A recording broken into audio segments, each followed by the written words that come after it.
আজকে চ্যালেঞ্জ করব চাইনা ফ্ল্যাগ। সারাদিন শুধু চাইনা ফ্ল্যাগ রঙের খাবার খাবো।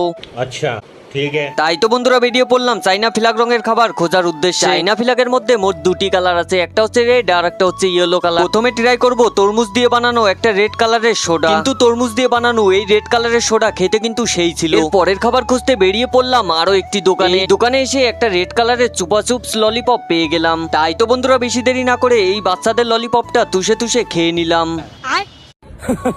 এরপরে নেক্সট খাবার খোঁজার জন্য চলে আসলাম আরো একটি দোকানে। এখন খাবো ইয়েলো রঙের খাবার। তাই একটা দোকানে এসে ইয়েলো রঙের একটা ড্রিঙ্ক নিয়ে নিলাম। এই ড্রিঙ্কটা হাতে পা মাত্রই লোভ সামলাতে না পেয়ে তাড়াতাড়ি করে খেয়ে নিলাম, কিন্তু খেতে সেই ছিল। চাইনা ফ্ল্যাগের রেড কালারের দুটো খাবার খেয়েছি, ইয়েলো কালারেরও দুটো খাবার খাবো। এর জন্য চলে আসলাম আরো একটি দোকানে। এখান থেকে নিয়ে নিলাম একটা ইয়েলো কালারের কুরকুরে। তাই তো বেশি দেরি না করে এই ইয়েলো কালারের কুরকুরিটা খেয়ে নিলাম। আর তোমরা এরকম চ্যালেঞ্জ ভিডিও দেখতে চাইলে চ্যানেলটাকে একটু সাবস্ক্রাইব করে রাখুন। তো আজকের জন্য বাই বাই।